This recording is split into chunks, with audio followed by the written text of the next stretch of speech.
ராகு கேது பயிற்சியும் ஓரளவுக்கு பாசிட்டிவாக தான் இருக்கிறது மேஷராசிக்காரர்களுக்கு.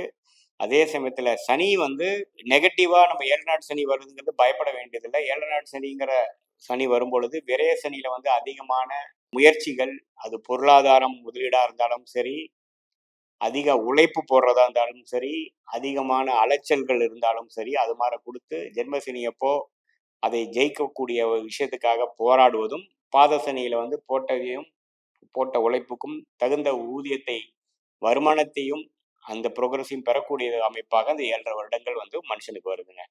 ஸோ அந்த அடிப்படையில இந்த கம்ஃபோர்ட் ஜோன் குளிர் காய்ந்து கொண்டிருக்கக்கூடிய நேரம் முடியுது என்று நம்ம எடுத்துக்கொள்ளலாம். அடுத்த வாழ்க்கையில வரக்கூடிய ஒரு மேம்பாடுக்காகவும் டெவலப்மெண்ட்டுக்காகவும் அடுத்த படிநிலை பரிமாறும் டோட்டலாகவே நம்மளுடைய லைஃபோட ஸ்டேட்டஸ் மாறக்கூடிய அமைப்புக்கு வேணுங்கிற முயற்சிகள் எடுக்கக்கூடிய ஒரு உத்வேகத்தை கொடுக்கக்கூடிய ஒரு ரிஸ்க் அபிலிட்டியையும் ஒரு முயற்சி எடுக்கக்கூடிய மனநிலையும் சந்தர்ப்பத்தையும் கொடுக்கக்கூடிய அமைப்பு கொடுக்குதுங்கிறத நாம் எடுத்துக்கிறோம்.